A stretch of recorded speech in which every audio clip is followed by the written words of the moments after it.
Assalamualaikum warahmatullahi wabarakatuh. Saya Wahyudi Dea Martina dari Institut Medika Dr. Gigi Suherman, Prodi D3 Kebidanan semester 5. Untuk pencegahan COVID, jangan lupa 3M. Yang pertama itu menjaga jarak, yang kedua mencuci tangan, yang ketiga memakai masker. Di sini saya akan menjelaskan tentang makrosomia. Makrosomia adalah bayi yang berat badannya pada saat lahir lebih dari 4.000 gram atau 4 kilo.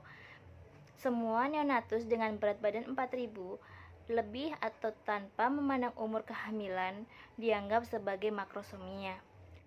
Kondisi bayi dengan berat lahir makrosomia membutuhkan perawatan yang lebih atau intensif dan harus selalu dipantau untuk menghindari resiko kemudian hari. Berat neonatus pada umumnya kurang dari 4.000 gram dan jarang melebihi 5.000 gram. Faktor yang menjadi terjadinya kelahiran bayi besar atau baby giant, yang itu ibu biasanya menderita diabetes mellitus atau DM. Selama kehamilan, kadar gula darah ibu hamil menderita diabetes mellitus tergolong tinggi. Kondisi inilah yang memberi peluang janin untuk tumbuh melebihi ukuran rata-rata. Jika fungsi plasenta dan tali pusat baik, maka calon bayi dapat tumbuh makin subur. Yang kedua, ibu mempunyai riwayat melahirkan bayi besar. Ibu yang pada kehamilan pertama melahirkan baby giant berpeluang besar melahirkan anak kedua dengan kondisi yang sama pada kehamilan berikutnya. Untuk yang ketiga, faktor genetik. Obesitas dan overweight yang dialami ayah atau ibu dapat menurun pada bayi. Yang keempat, pengaruh kecukupan gizi.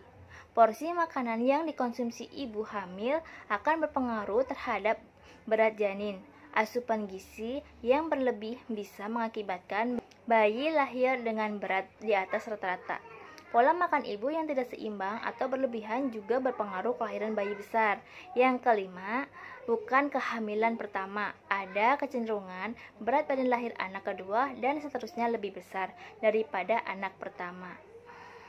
Bayi besar juga kerap menjadi penyulit pada saat persalinan normal karena dapat menyebabkan cedera pada ibu maupun bayinya.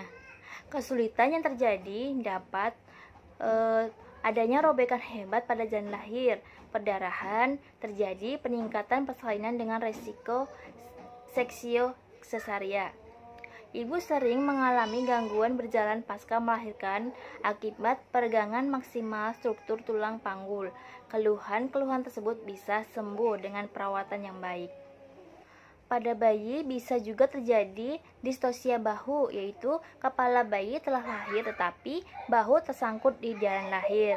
Yang kedua, akseksia pada bayi sebagai akibat dari tindakan yang dilakukan untuk melahirkan bahu. Yang ketiga, brachial palsy atau kelumpuhan saraf di leher yang ditandai dengan adanya gangguan motorik pada lengan.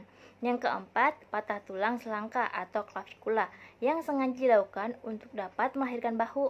Yang kelima, kematian bila bayi tidak dapat dilahirkan. Ini dapat dilakukan untuk mengantisipasi makrosomia dengan cara 1. Melakukan pemeriksaan kehamilan yang teratur sehingga kenaikan berat badan janin saat masih dalam kandungan dapat dikontrol dengan baik. Yang kedua, melakukan pemeriksaan kadar gula dalam darah. Yang ketiga, konsultasikan pada pola makan dan asupan gizi semasa hamil dengan dokter. Yang keempat, sesuaikan kenaikan berat badan ibu selama kehamilan antara 8-12 kilo. Yang kelima, lebih banyak mengkonsumsi makanan yang mengandung protein seperti ikan, susu, daging, tahu, dan tempe, vitamin, dan mineral. Contohnya sayur dan buah-buahan. Yang keenam, kurangi makan makanan yang mengandung karbohidrat seperti nasi, gula, mie, roti, atau kue. Lalu melakukan USG secara rutin selama kehamilan sehingga dapat memantau penambahan berat badan bayi selama dalam kandungan dan dapat diambil langkah-langkah untuk mencegah terjadinya bayi besar.